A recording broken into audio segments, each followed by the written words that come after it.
Sanctus,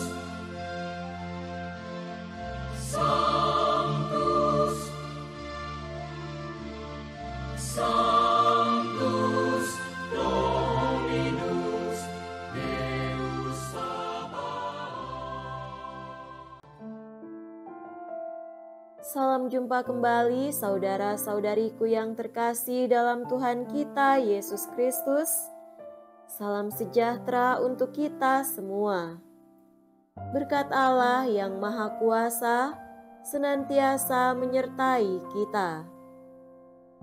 Marilah kita mendengarkan bacaan-bacaan kitab suci hari Sabtu tanggal 3 Februari tahun 2024. Bacaan pertama dari kitab pertama Raja-Raja bab 3 ayat 4-13. Pada suatu hari, Raja Salomo pergi ke Gibeon untuk mempersembahkan kurban sebab disitulah bukit pengorbanan yang paling besar. 1000 kurban bakaran ia persembahkan di atas mezbah itu. Di Gibeon itu, Tuhan menampakkan diri kepada Salomo dalam mimpi pada waktu malam. Bersabdalah Allah, mintalah apa yang kau harapkan daripadaku. Lalu Salomo berkata, Engkau telah menunjukkan kasih setiamu yang besar kepada hamba-Mu Daud ayahku, sebab ia hidup di hadapan-Mu dengan setia, benar dan jujur terhadap Engkau. Engkau telah menjamin kepadanya kasih setia yang besar itu dengan memberikan kepadanya seorang anak yang duduk di tahtanya seperti pada hari ini. Sekarang ya Tuhan Allahku, Engkau telah mengangkat hamba-Mu ini menjadi raja menggantikan Daud ayahku, sekalipun aku masih sangat muda dan belum berpengalaman. Kini hamba-Mu ini berada di tengah-tengah umat-Mu yang Kau pilih, suatu umat yang besar, yang tidak terhitung dan tidak terkira banyaknya. Maka berikanlah kepada hamba-Mu ini hati yang faham menimbang perkara, untuk menghakimi umat-Mu dengan tepat, dapat membedakan antara yang baik dan yang jahat, sebab siapakah yang sanggup menghakimi umat-Mu yang sangat besar ini? Tuhan sangat berkenan bahwa Salomo meminta hal yang demikian. Maka bersabdalah Allah kepada Salomo, oleh karena engkau telah meminta hal yang demikian dan tidak meminta umur panjang atau kekayaan atau nyawa musuhmu, melainkan pengertian untuk memutuskan hukum, maka aku melakukan sesuai dengan permintaanmu. Sungguh, aku memberikan kepadamu hati yang penuh hikmat dan pengertian, sehingga sebelum engkau tidak ada seorang pun seperti engkau, dan sesudah engkau pun takkan bangkit seseorang seperti engkau.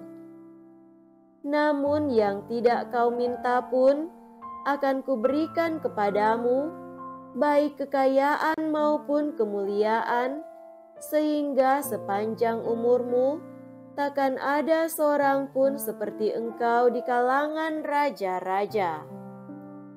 Demikianlah sabda Tuhan.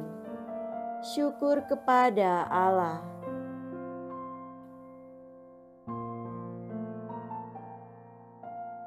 Semoga Tuhan beserta kita sekarang dan selama-lamanya. Inilah Injil suci menurut Markus. Dimuliakanlah Tuhan. Injil Markus bab 6 ayat 30-34.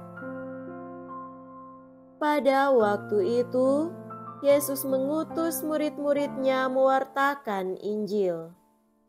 Setelah menunaikan tugas itu, mereka kembali berkumpul dengan Yesus dan memberitahukan kepadanya semua yang mereka kerjakan dan ajarkan. Lalu Yesus berkata kepada mereka, "Marilah kita pergi ke tempat yang sunyi, supaya kita sendirian dan beristirahatlah sejenak." Memang begitu banyaknya orang yang datang dan pergi, sehingga makan pun mereka tidak sempat.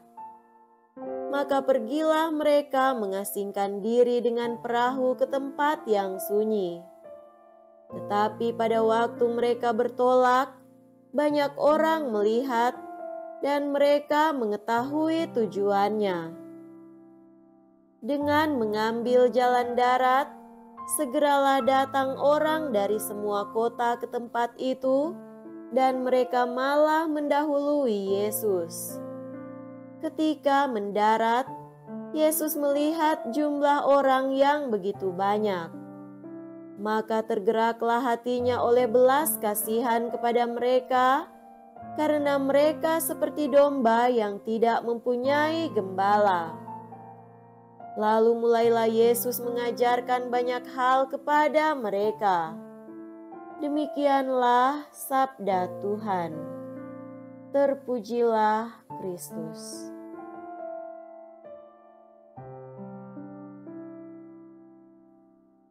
Saudara-saudariku yang terkasih dalam Tuhan kita Yesus Kristus, tema renungan kita pada hari ini adalah lelah tetapi tetap melayani. Injil hari ini berkisah mengenai para murid yang bergabung kembali dengan Yesus dan mereka melaporkan segala hal yang mereka lakukan dan ajaran yang mereka berikan. Mereka merasa bangga, senang dan bahagia dengan tugas yang mereka emban, tetapi juga merasa lelah setelah bekerja keras. Ketika Yesus mendengarkan cerita mereka, mereka bukannya menginstruksikan agar mereka untuk terus bekerja, tetapi Yesus memiliki kebijaksanaan dengan memberikan mereka waktu istirahat yang mereka butuhkan. Ini menunjukkan perhatiannya terhadap kebutuhan fisik dan emosional mereka.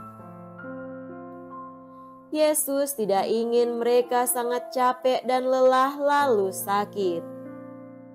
Ketika mereka berusaha pergi ke tempat yang tenang untuk beristirahat melepaskan lelah, banyak orang melihat mereka dan mengikuti mereka. Melihat orang banyak yang berbondong-bondong ini, Yesus tidak merasa terganggu atau marah. Sebaliknya, Dia merasa kasihan terhadap mereka karena mereka seperti domba yang tidak memiliki gembala.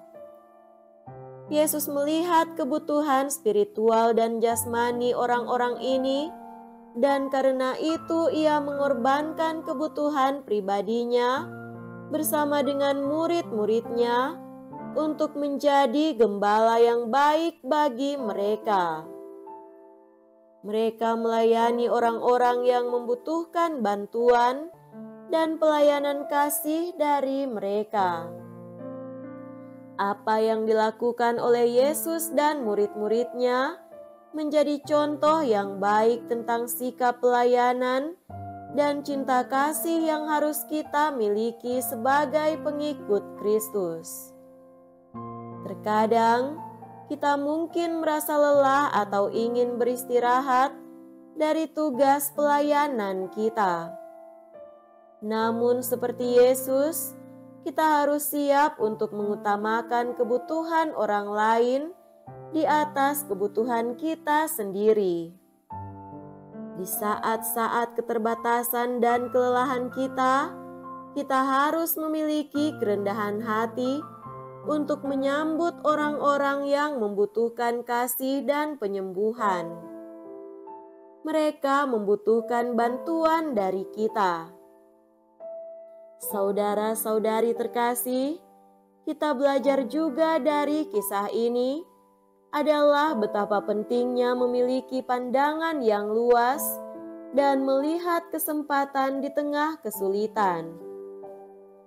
Meskipun Yesus dan murid-muridnya mencari tempat yang sunyi untuk beristirahat, mereka malah menemukan orang banyak yang mengikuti mereka.